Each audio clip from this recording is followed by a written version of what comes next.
Morning. Sure good to be back with you all today. If you want to open up your Bibles to Matthew chapter 5, we're going to continue on with the Beatitudes. I'll have more to say about that in just a second, but I was for a while in a habit of expressing my gratitude, and I think maybe with all of the pandemic stuff going on that kind of broke down my routines and my habits that I just lost that. But I do want to say thank you. There are several things that I'm grateful for. I'm grateful for Adam and leading singing. Even still, just to stand up here and talk with you in the microphone like this and to hear your voice coming over the speakers. For those of you who have not done it, it's at least difficult for me. It's not natural, and it feels strange. And I would think that if I were singing into the microphone, it would be 1,000,000 times worse. And so I'm grateful for those of you, and it's lots of you, most of our song leaders, I think. You've stepped way outside of what's comfortable and what you're used to. And this summer, as we've been worshiping outside, you've really stepped up in a big way. And so we as a congregation, and me specifically individually, I'm thankful for that. Did you notice this morning when Jeremy was leading us in public prayer? Jeremy has not been leading public worship very long. And I was listening to his prayer thinking, this guy has come a long ways. To stand up here in the microphone and to be mindful and to pray for all of the things that he prayed for is really good to see some growth. And so, Jeremy, thank you for that. And not only for leading us in prayer, but for the encouragement that you've offered to me, and I know to everybody else as we think about it. And Sam, I'm sure glad that you're all right, buddy. It's really nice to see you here this morning. I was thinking about how grateful I am to see Sam with his parents wheeling him up. I know that we all watched that with gratefulness in our hearts. And I looked out, and Benny, of course, walks across the yard to give Jessica a hug, and I think, what a great church family we have. So thank you very much. Thank you for letting my family share in that with you all. Dave did a good job with the peacemakers last week. In fact, Dave went a direction that I would not have thought to go, I'm ashamed to say. Dave went, I think, the more foundational direction with peacemakers and thinking about what it means for us to make peace, to be God's go-between and to make peace with God. Ultimately, God as our peace and God as our rest, and how we're to be peacemakers in that way. And so that really, I think, is the bottom line for what Jesus says here in Matthew chapter 5 and verse 9. Blessed are the peacemakers, for they shall be called sons of God. This is what God did, and it's God's peace that we're seeking. And so, to the point of Dave's lessons and peace with God, when we do what God does, and when we lead others to God, then we are His children. We are His sons, and when we have peace with Him, we are His children. And so thank you, Dave. I don't know, surely you all appreciate this. Dave did that lesson on extremely short notice. Steve was going to be talking last week, and Steve's dad ended up going into the hospital, and he had to leave. I think it was on Friday, and so I called up Dave, and just out of nowhere took care of that. So thank you, Dave, for doing that and for laying a foundation for us on peacemakers. And what I want to do this morning, because of the peace that we have with God, I want to talk about the peace that we're supposed to have with each other. And this is the way that Dave started with a couple of quotes last week. In a world characterized by conflict and rivalry, a keeper of the peace is rare. A peacemaker is still rarer. I want to say over and over again in this lesson, and in my Bible I've got it underlined for this section, when you say blessed are the peacemakers, what I would like to do is to beat into our heads peacemaker. Not peace enjoyer, not peace keeper. Blessed are the peacemakers. It's where there is an absence of peace or where there is conflict. I think the way that Dave described a lack of peace in his lesson last week was to use the word unrest. It's where there is unrest. And the peacemaker is the person who injects themselves into this unrestful, lack of peace scenario and strives to make peace. Not keep it, not enjoy it, but make it. I've got a couple of passages for you just at the very start. I sometimes think, well, I don't need to read all of these passages, but I also feel at the same time like it would be preaching malpractice if I did not at least refer to these passages.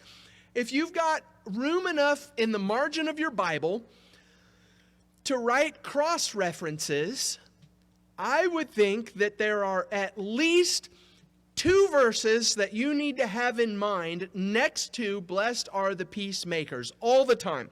The first one is Romans chapter 12 and verse 18. This one is at the very top of the list.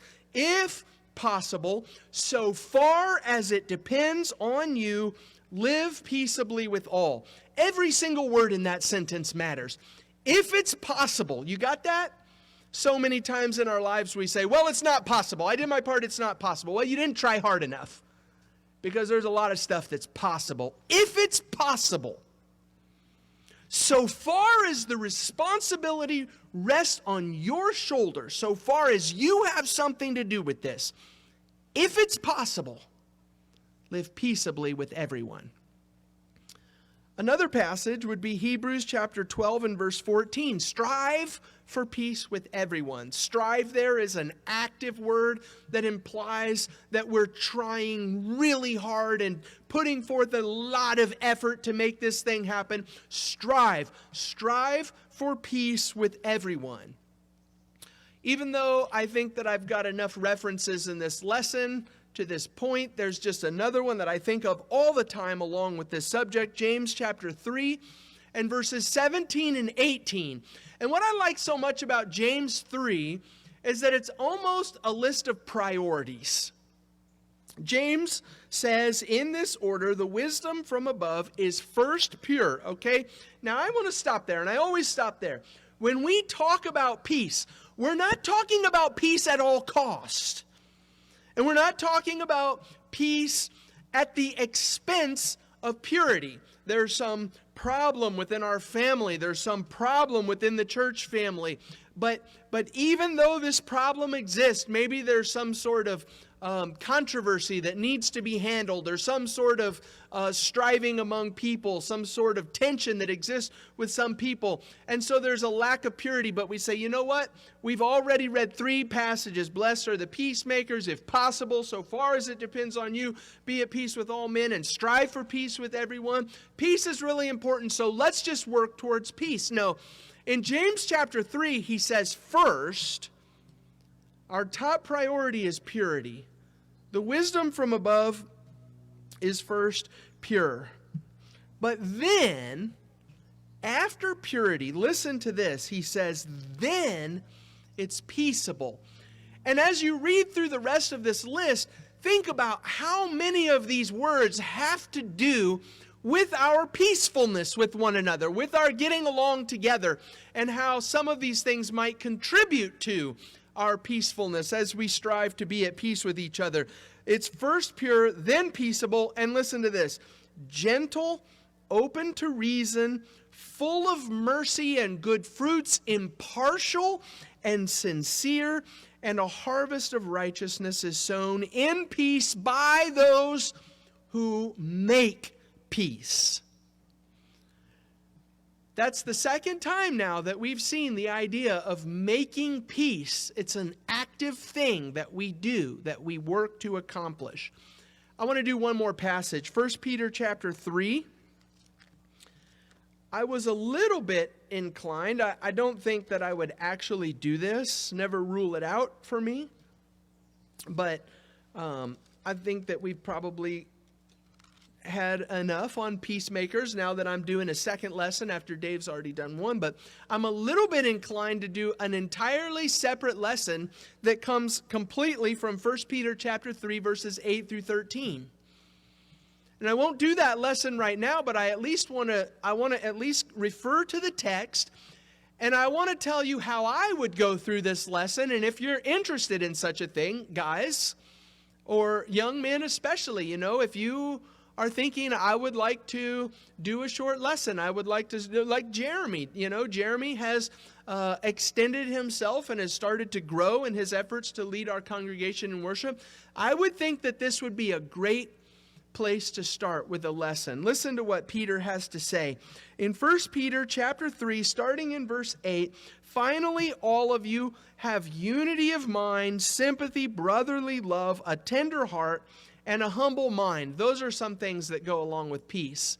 If I were doing this lesson, I would call that ingredients for peace, and I would itemize each one of those things. Verse 9, do not repay evil for evil or reviling for reviling, but on the contrary, bless, for to this is what you are called, that you may obtain a blessing. Remember that one. We're going to talk about it in just a second. Peacemaking comes at a cost. And you can see some of that cost involved here in verse 9. When somebody does evil to you, part of peacemaking is not repaying that evil. Maybe that person deserves it. And maybe you have every right to repay what they've done to you. But if I'm going to be a maker of the peace, my cost is I'm not going to repay evil for evil, reviling for reviling. In verse 10, for whoever desires to love life and see good days, let him keep his tongue from evil. Let him keep and his lips from speaking deceit. Verse 11, let him turn away from evil and do good. Let him seek peace and pursue it. For the eyes of the Lord are on the righteous, and his ears are open to their prayers. But the face of the Lord is against those who do evil. Verse 11 is what I'm mostly drawn to, the second half where it says, let him seek peace and pursue it.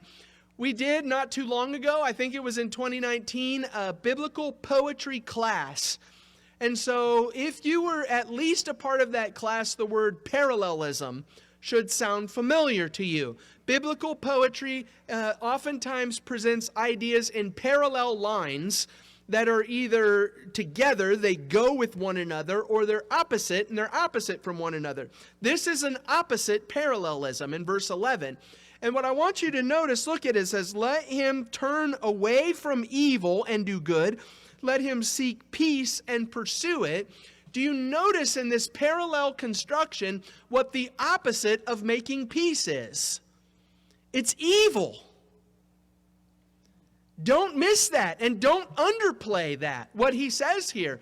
God calls us to be peacemakers, and those of us who are not only not peacemakers, but those who are disruptors of the peace, what Peter at least says about that is that it's evil, it's wrong, it's morally against the character of God.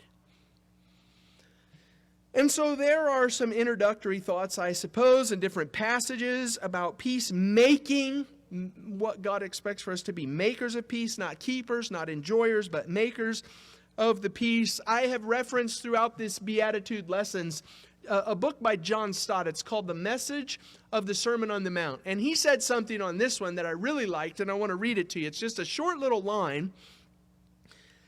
He says, true, Jesus was to say later that he had not come to bring peace but a sword. And I was thinking as I'm going through preparing this lesson, peacemaker, look at all of these passages on peace. But wait a second, Jesus specifically said, I didn't come to bring peace but a sword. And how do you reconcile that? How does that work out? That peace is such an important thing to God, but he specifically said, I didn't come to bring peace but a sword. John Stott goes on to describe this. And listen to how strong his language is. He says, it is clear beyond question throughout the teaching of Jesus and his apostles, however, that we should never ourselves seek conflict or be responsible for it. Sometimes as Christians, we find ourselves in a situation that is not peaceful.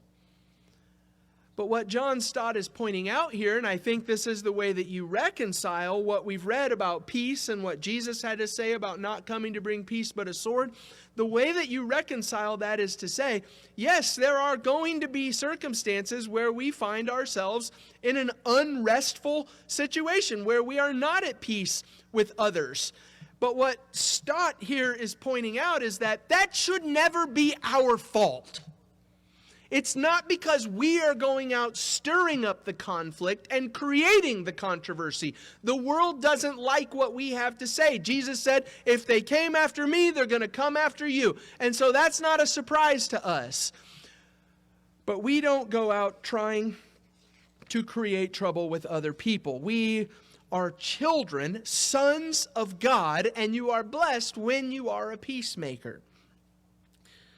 Now, here's where I want to spend a bigger part of this lesson.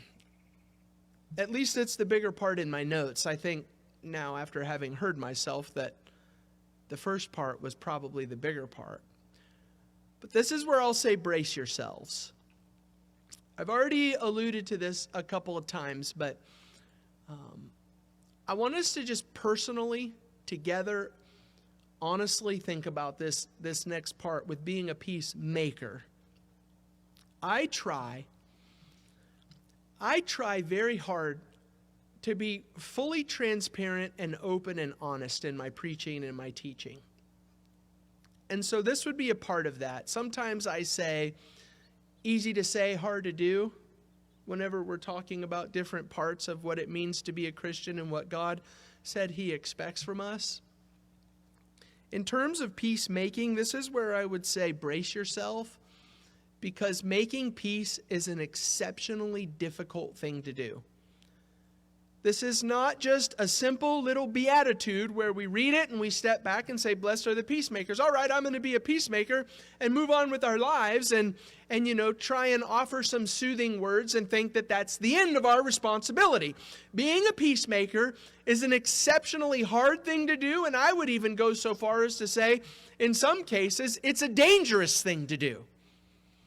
There's a passage that I refer to, I think, often. I like it a lot. It's Proverbs chapter 26 and verse 17.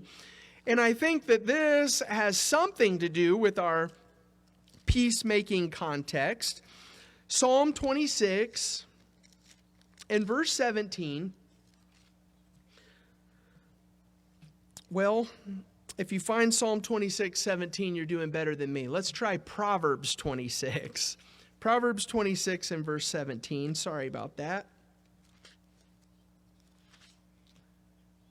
Proverbs 26 and verse 17 says, whoever meddles in a quarrel not his own is like one who takes a passing dog by the ears.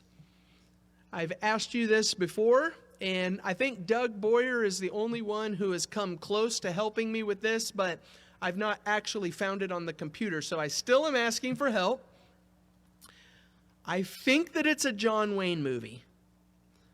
I can't tell you any more than that. It's an old Western-style movie. I don't know what the movie is, and I don't even know who the actor is. But there's a scene in some old movie that I remember seeing at some point in my past where some cowboy in a Western takes an angry dog by the ears, and he has the dog by the head, and in the scene, the dog is snarling and there's all kinds of spit coming out of his mouth and he's growling, and the cowboy has the dog by the ears, and so long as he's holding on to the dog, there's no trouble. But that's got to end at some point. He's gonna have to let go of the dog. That, I think, is what's going on here in verse 17. Whoever meddles in a quarrel not his own is like one who takes a passing dog by the ears. It may be that while you're holding on to this dog, you don't get bit, but at some point when you let go, that dog's coming after you, and it's not going to end well, either for you or the dog. I need help finding out what that movie is. But the point, at least, of this proverb and the illustration is that when we strive to be peacemakers, to inject ourselves into a situation where there is no peace, not only is it going to be exceptionally difficult, in many cases it's going to be dangerous. And I know that I can tell you from personal experience, and I know that many of you know from your own personal experience, and some of us have walked through this fire together, that we try with good motives and good intents. We have every positive, loving, brotherly intent to help this person to be at peace with somebody else, and we want to be facilitators of that and makers of the peace, and the result may be a loss of friendship, and in some cases maybe forever. I don't want to stand up here and say, blessed are the peacemakers, and leave you with the impression that this is just some kind of an easy walk in the park thing where you say, all right, blessed are the peacemakers, I'm going to do my part and I'm done. This is tricky business, what we're talking about. Just think about the cost. That's the key word. If you want to write a point on this one, peacemaking always comes at a cost. Just think about the cost. If there is some conflict between you or somebody else, and there's going to be peace between us, so far as I can tell, if we're not just going to let it go and ignore it and pretend like it doesn't exist, but actively strive to make some sort of peace out of this situation, there's going to be some cost that somebody's going to have to pay. And I can think of at least three things. Either I'm going to have to apologize. Anybody just have a good old time apologizing? It just feels so good when I'm wrong to go up to somebody and to say to another person, you know what, I messed up and I'm sorry. That hurts and it's hard. And there are some people, even among us, who are sometimes they find themselves not able to do it because the cost is too high. There's a cost with making peace. Maybe the cost is apologizing. Maybe the cost is confrontation. You know what? It doesn't have to be that I'm coming into this ring with boxing gloves on, but to say to another person, we have a problem and I would like to work it out. There are some of us who hate confrontation and we don't want any part of that. That's a cost that has to be paid. Sometimes, if you're not the one doing the apologizing and someone is apologizing to you, sometimes the cost is forgiveness. And I would say more often than not, real forgiveness, not saying the words I forgive you, but genuinely from the heart forgiving another person, that means that I eat the cost. If I forgive you, that means I say, you know what, you harmed me, but I'm going to eat it. It's fine. I think about Colossians chapter 1 and verse 20. This is my main cost associated with peacemaking passage that I think of. In Colossians chapter 1 and verse 20, Paul is describing what God did for us through Christ. This was Dave's lesson about how God is the ultimate peacemaker. And listen to what God did for us through Jesus. He says, through Jesus, God reconciled all things to himself. And this is the quote from Colossians 1 and verse 20, making peace by the blood of his cross. To make peace from God's perspective cost him the life of his son, Jesus. And there is your picture that peacemaking is hard and that it's going to cost us something. I really liked last week when Dave was talking about Abigail and Nabal. He drew attention to one section, one verse in this story where Abigail goes out to David after Nabal has created these terrible circumstances. And the thing that I wrote down as I was listening to Dave's lesson, the thing that jumped out at me the most is what Abigail said when she said, on me alone be the guilt. She was a peacemaker, and there is the cost associated with it. I'm going to eat it. Put the guilt on me. That'll be the cost. That'll be the price that I'm willing to pay to make peace. There's a couple other situations in the Bible that I thought of, and these are easy to read about, but put yourself in these circumstances and think about if you would be willing to do the same. In Genesis chapter 13, we have Abraham and Lot, and because both of them are prospering and blessed by God and growing with their property and their flocks, there comes to be a situation where there's not enough room for both of the families and for all of the stuff that they have. And so because of that, now there is conflict and unrest between the people who are taking care of Abraham's stuff and the people who are taking care of Lot's stuff. Start reading with me in Genesis chapter 13, beginning in verse 5. I'm going to go down to verse 11. Lot, who went with Abram, also had flocks and herds and tents, so that the land could not support both of them dwelling together, for their possessions were so great that they could not dwell together.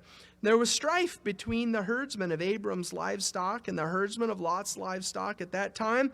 The Canaanites, the Perizzites, were dwelling in the land. And Abram said to Lot, "Let there be no strife between you and me." Do you see what he's doing? He's making peace. But how does he do it? And what is the price that he has to pay in order to accomplish this peace? "Let there be no strife between you and me, and between your herdsmen and my herdsmen, for we are kinsmen. Is not the whole land before you? Separate yourself from me. If you take the left hand, then I will go to the right. Or if you take the right hand, then I will go to the left." And Lot lifted up his eyes and saw that the Jordan Valley was well watered everywhere, like the garden of the Lord, and like the land of Egypt in the direction of Zoar. This was before the Lord destroyed Sodom and Gomorrah. So Lot chose for himself all the Jordan Valley, and Lot journeyed east. And thus they separated from each other. Do you think you would be willing to pay that price in order for there to be peace? Imagine the circumstances. You're Abraham. You are the elder. You are the patriarch. You're the one probably in these circumstances with more power, and you are the one not only with the right, but also with the ability to take the land that you want, that you choose.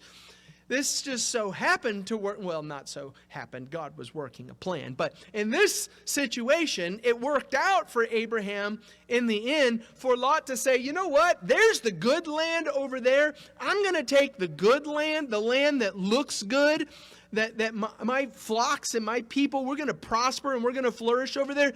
And Abraham said, okay. If this is what it means for us to have peace, you choose which way you want to go, and I'll go the other direction. Would you be willing to pay that price?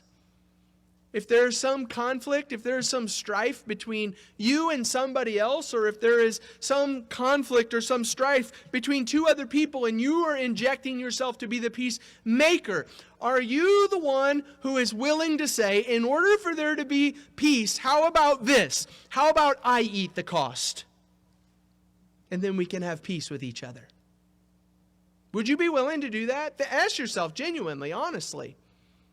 Remember when I said peacemaking is not easy? There's another example I want to share with you. In Genesis chapter 26. I can only assume that Isaac learned this from his dad.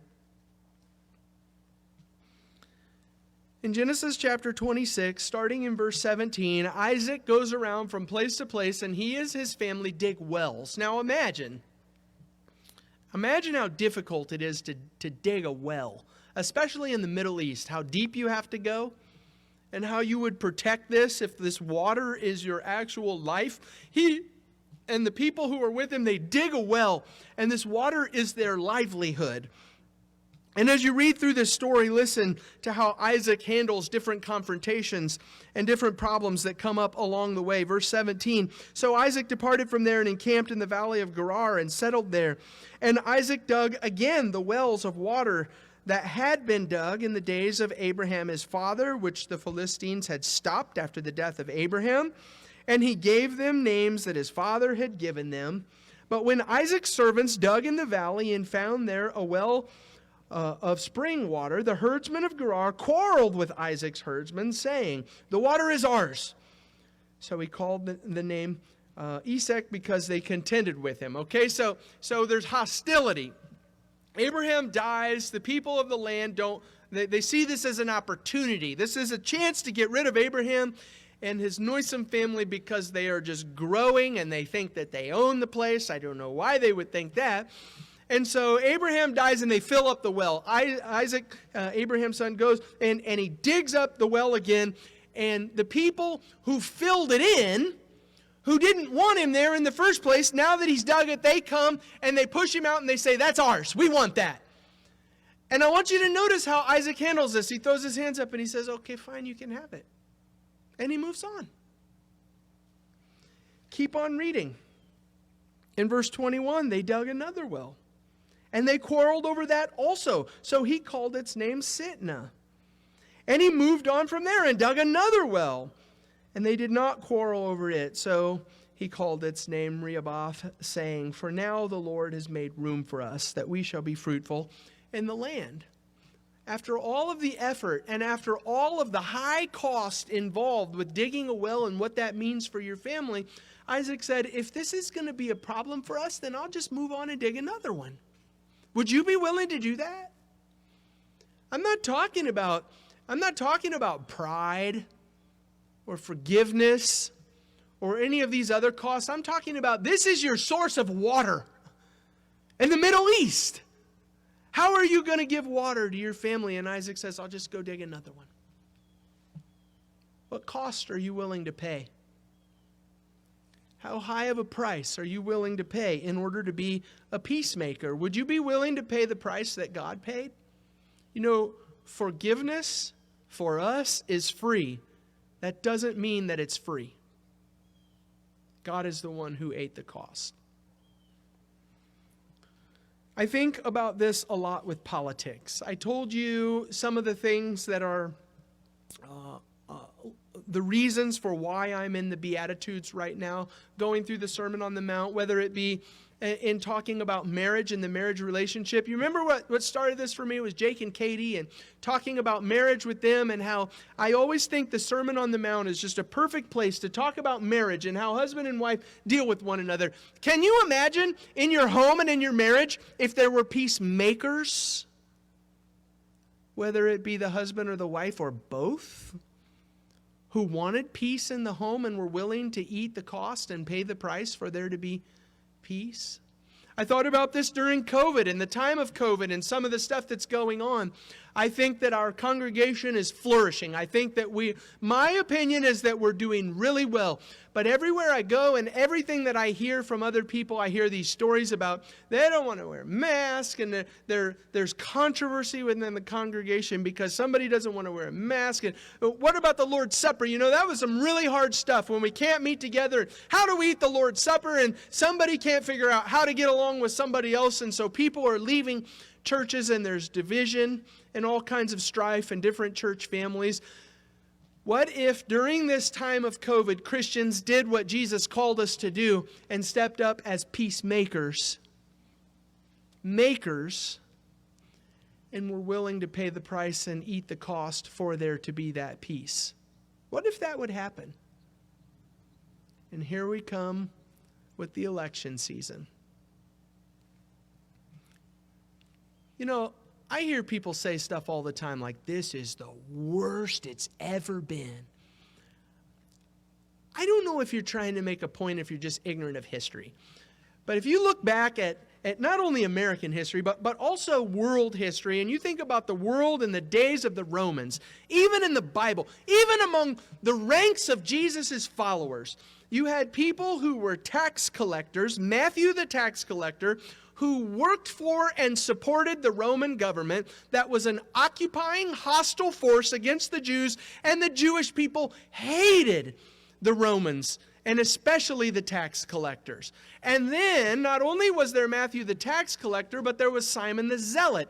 The Zealots were a group of people who actively fought against Roman occupation. And when I say actively fought, I don't mean let's fight at the ballot box. I'm talking about went and tried to start rebellions to fight against Rome to kick them out of our territory.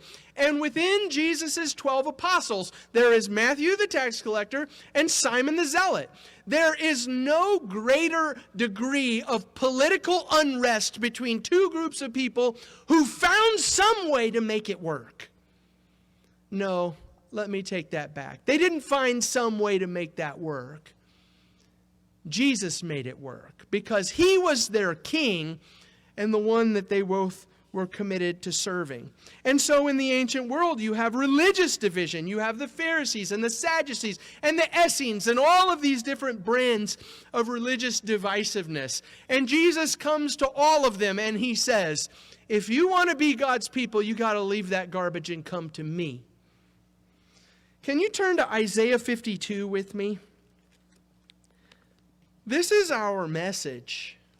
As God's people in a world torn by peace, whether it be COVID or politics or religious division or whatever the problem might be. This is our function as God's people. Isaiah chapter 52 and verse 7. I'm reading it from the original source, but you can find it also in Romans chapter 10. Look at verse 7. How beautiful upon the mountains are the feet of him who brings good news. Good news in the Greek is the word gospel. How beautiful are the feet of the one who brings good news, who brings the gospel, who publishes peace, who brings good news, the gospel of happiness, that is blessedness, who publishes salvation, who says to Zion, how are we bringing the gospel? How are we publishing peace? Who says of Zion, our God reigns.